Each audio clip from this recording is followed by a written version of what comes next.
Good morning, dear hearts. We are starting review number 4. This is the introduction for that, and there will be only one video today.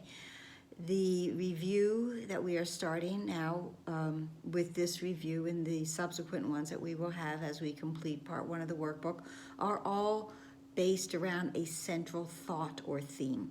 The one for this review is my mind holds only what I think with God. Now, we've had lessons in the past that might make this sound familiar because we had 2 in the first 50 lessons. One that, my mind is part of God's, I am very holy, and also that God is the mind with which I think. And both of those are precursors to this idea that my mind holds only what I think with God. My mind keeps only what I think with God.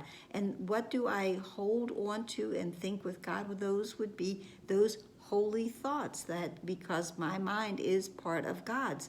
The holy thoughts, a complete thought, a thought that is filled with love and light. It has nothing missing from it. It is complete.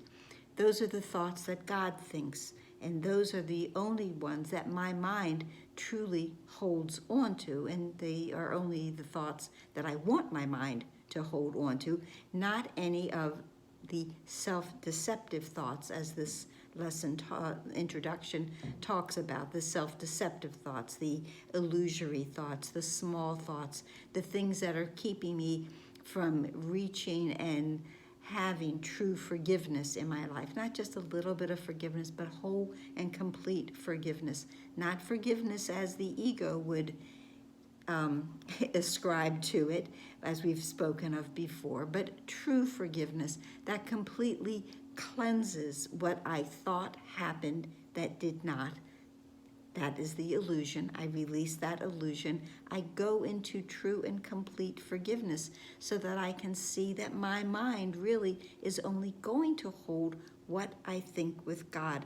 So I want to drop all of these defenses that I have built up and that I am guarding them, believing that they are real. But as this introduction talks about, that those thoughts, those little thoughts, they cannot be more real than God's, and there's nothing in them that will change what is meant to be. And what is meant to be is for us to realign our mind with God's and know that my mind holds only what I think with God, true thoughts, real thoughts. And it says that, nothing is going to change, just as if a child throws a stick into the ocean, it's not going to change the tide. And that's a recurring theme that we've had recently. We are changeless. God is changeless. God is eternal. So no matter how much we might wander off and think these self-deceptive, unforgiving, small thoughts, putting up defenses against the truth, none of that ultimately will change the truth. The truth is true and nothing else is true. This is where we choose to get to today, starting with this review. If we haven't gotten there already, and I'm guessing we haven't. So the practicing is just as it has been, 5 minutes in the morning and in the evening and hourly. And we start with my mind holds only what I think with God. And then, as always, sink into that peace, sink into that calm awareness where we go into stillness and quiet so that we may hear the voice for God come to us. The beautiful paragraph number 6 in the introduction, that, as we receive these thoughts, they will not come from you alone, for they will all be shared with him, with God. And so each one will bring the message of his love to you, returning messages of yours to him.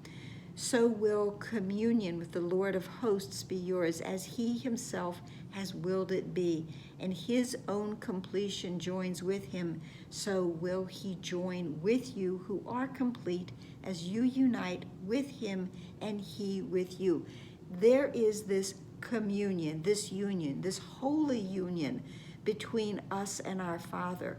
And we go into that today. We are ready to join in this perfect union with God with his mind when we realize that our mind truly only holds and only keeps and only wants to keep the thoughts that we think with him.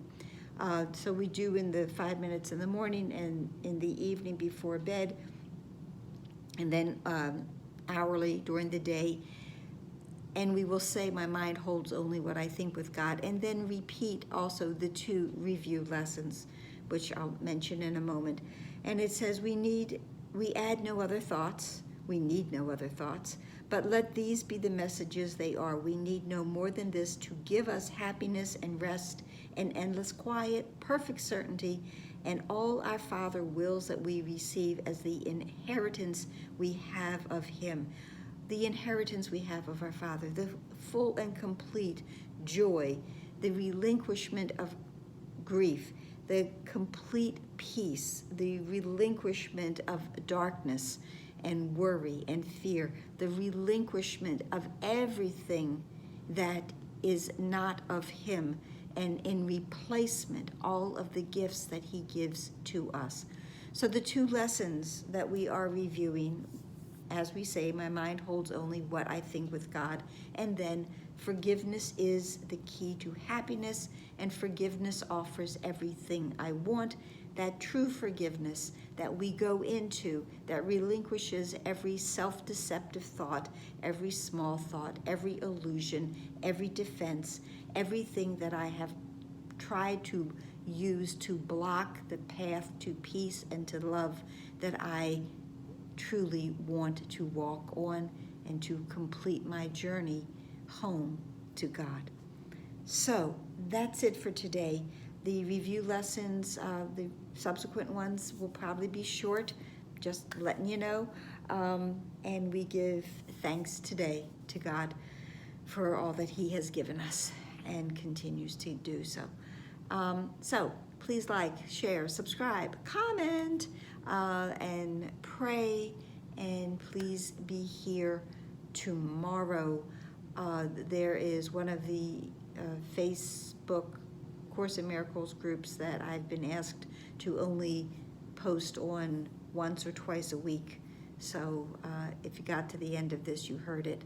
And if not, surprise. Namaste.